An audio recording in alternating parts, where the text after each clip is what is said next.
In Hindu and Buddhist scriptures, there are demonic beings called Rasetsu.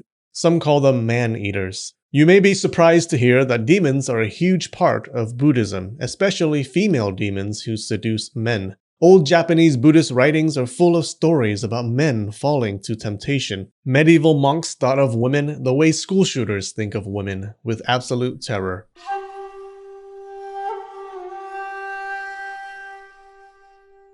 It has long been a fantasy of men to travel to a land inhabited by beautiful and seductive women, ready and willing to ignore them, just like in real life. Hot. These fantasies were common, but in Japanese Buddhist writings, they were morality tales used to teach monks to stay away from the coochie. In one tale of the cooch, some men went to a land of women and became prostitutes. At first, life was great, but since they were the only men, they served thousands of women day and night. They all died from exhaustion, death by snoo-snoo. Writers didn't pull any punches. A common saying went, "Women are the emissaries of hell. They cut off forever the seeds of Buddhahood. On the outside, they have the faces of bodhisattvas, but on the inside, they have the hearts of demons." The Rasetsu was part of this tradition of morality tales. Now there are male Rasetsu, but who gives a shit? The female Rasetsu is a creature that can change into a scorching hot woman who starts Australian wildfires. If you're a man and you meet one, this cannibalistic creature would seduce you and then she would swallow you. That's the good news. But then she would eat you too. Now it's hard to imagine a society of islanders so sexually perverted and degenerate, but the Japanese do exist. Next to them, though, is a fictional island called Rasetsu-koku, or Land of the Rasetsu. This is where most female Rasetsu live.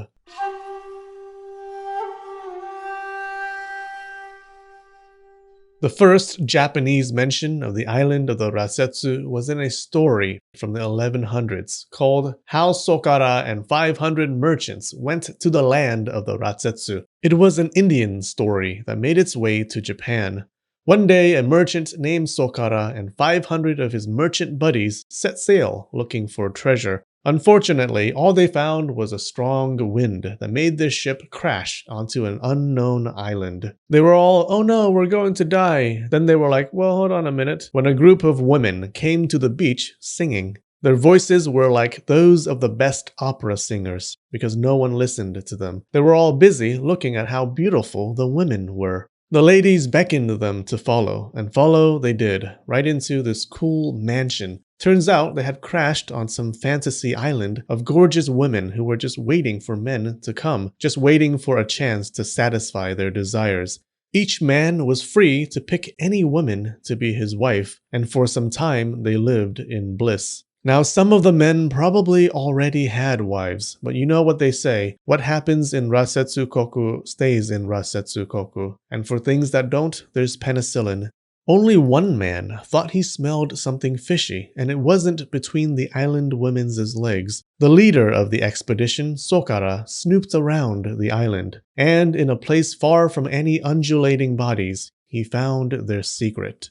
It was a cave, and scattered on the ground were bones, bits of flesh, and entire corpses. There were men locked behind bars, some of them missing limbs. He had found a prison for men. One prisoner told Sokara that he too used to be a merchant. His ship crashed, and the women welcomed him and his crew. They lived in sexual pleasure. All their needs were met, until another ship crashed. He and his men were thrown in prison. The women cut the tendons on their feet so they couldn't run, kept them there for food. It's all fun and games until someone gets eaten. He warned Sokara that the women were Rasetsu demons and they should run away. Sokara told his men what he saw, but their ship was wrecked. How could they escape? Some of the merchants fell down and prayed to the bodhisattva Kannon. And she actually responded. Surprising, because nowadays, now that she's all famous, she never responds. You've changed, Bodhisattva. A great white horse galloped by. Sokara and some of his men grabbed on as it flew over the waters. The women saw this and changed to their true demonic forms to chase after them. One of the men on the horse made the mistake of thinking of his new wife's beautiful face and lost his grip. He fell into the sea and was gobbled up by the demons. 2 years later, Sokara was at home. He thought his little adventure long ago was behind him. But while he was in bed, his Rasetsu wife appeared. She looked beautiful and told him to return to the island. But Sokara had a good head on his shoulders, and he thought with it. "I will kill you if you don't go away," he said. His wife stormed off to the palace to complain to the king, and the king fell madly in lust with her. Sokara heard the news and ran over to warn the king. "She's a man-eater, your dumb majesty," he said. Unfortunately, his dumb majesty had given in to desire and spent 3 days in bed with the demon. After 3 days, the Rasetsu woman exited the room with blood flowing down her lips. All that was left of the king was a pool of crimson and hair. Having your king slayed usually makes you mad. Just ask any chess player. Sokara gathered an army and attacked the island, killing all the Rasetsu. Afterwards, he became king of the island, and his descendants live on it to this day.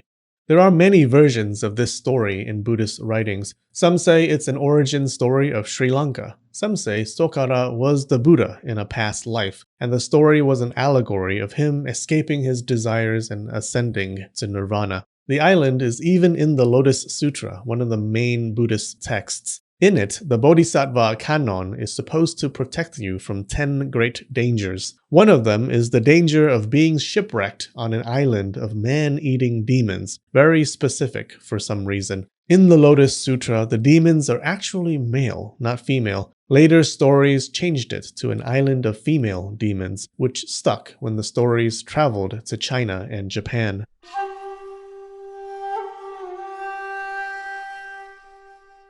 If you asked people in ancient times where Rasetsu Island was, they would have gestured vaguely south, like they were American, and you just asked them where Bolivia was. The island was always somewhere down yonder south. People saw it as a mysterious land at the southern edge of the world. Since the stories began in India, people thought it was Sri Lanka. But when the stories came to Japan, the Japanese thought it was an island to the south of Japan, because Japan was the center of the world, of course. The Japanese even started drawing it in their maps. The earliest example is this map from 1305. South is up on this map if you're confused. It's labeled Land of Rasetsu and has the text, "Women here, those who enter never return."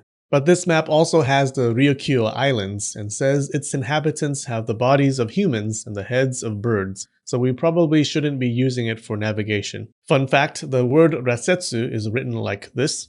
It can also be written like this, which means castration, leading to fun double entendres. "My ex was such a Rasetsu. Oh, I'm sorry to hear about your dick." The island started appearing in more and more maps. It was never drawn fully, only one side was visible, because people thought it was a place of the unknown, yet to be explored.